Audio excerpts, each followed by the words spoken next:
रहे हैं हल्ला बोल टीवी और मैं हूं आपके साथ सुरभि। प्रशांत किशोर ने बिहार में दोबारा चुनाव कराने को लेकर सुप्रीम कोर्ट में याचिका दायर की थी, लेकिन सुप्रीम कोर्ट ने इस याचिका को खारिज कर दिया। इससे प्रशांत किशोर को बहुत बड़ा नुकसान हुआ है। वो कैसे, इसके बारे में विस्तार से बताएंगे हल्ला बोल टीवी के संपादक दीपक शर्मा।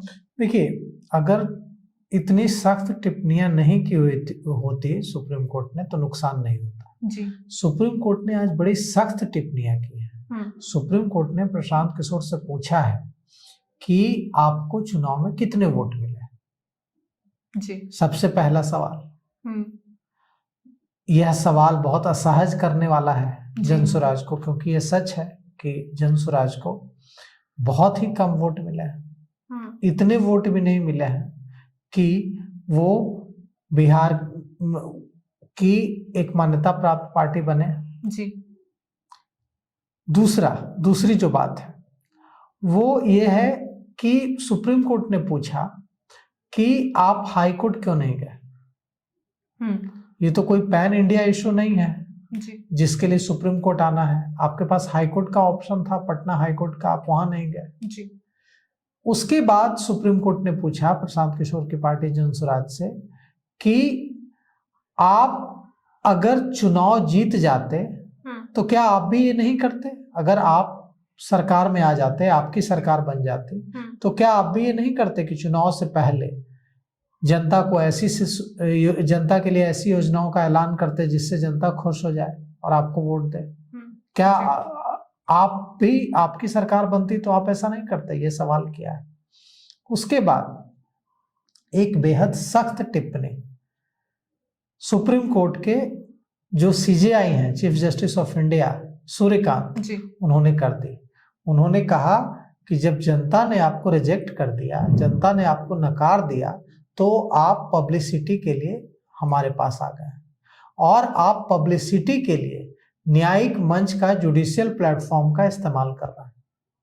ये सारी टिप्पणियां बेहद ही सख्त टिप्पणियां हैं। अमूमन सुप्रीम कोर्ट या हाई कोर्ट ऐसी टिप्पणियां नहीं करते। याचिका को या तो सुनवाई के लिए स्वीकार ही नहीं करते या रिजेक्ट कर देते हैं या कहते हैं कि आप, लेकिन इतनी सख्त टिप्पणियां की हैं सुप्रीम कोर्ट ने। इसके बाद चुनाव हारने के बाद जो नैतिक बल एक जमा कर रहे थे जनसुराज के नेता कार्यकर्ता, उसे भी चोट लगेगा।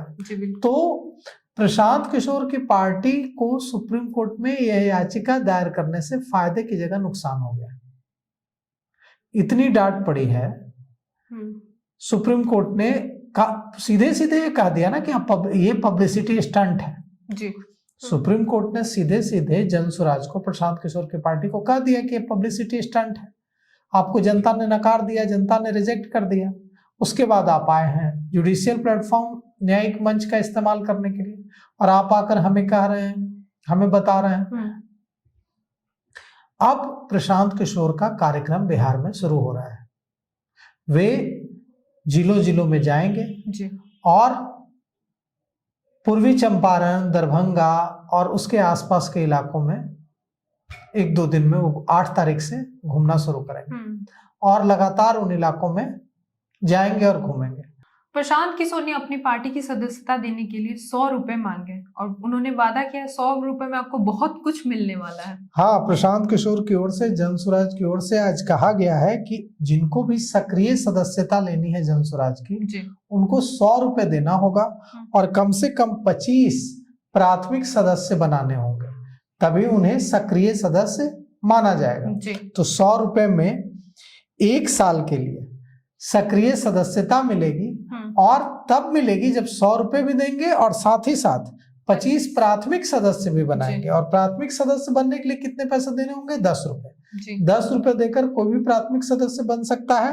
3 सालों के लिए वो प्राथमिक सदस्य होगा और अगर उसे सक्रिय सदस्य बनना है तो 100 रुपए देने होंगे और 100 रुपए देकर वो 1 साल के लिए 100 रुपए देकर वो 1 साल के लिए सक्रिय सदस्य बनेगा अगर वो 25 लोगों को प्राथमिक सदस्य बनाता है। तो देखिए, ये अभियान शुरू कर रहे हैं प्रशांत किशोर बिहार में और कई बिहार के जिलों में जाएंगे। ये अभियान प्रशांत किशोर का, जनसुराज का कितना सफल होता है, यह देखने वाली बात है।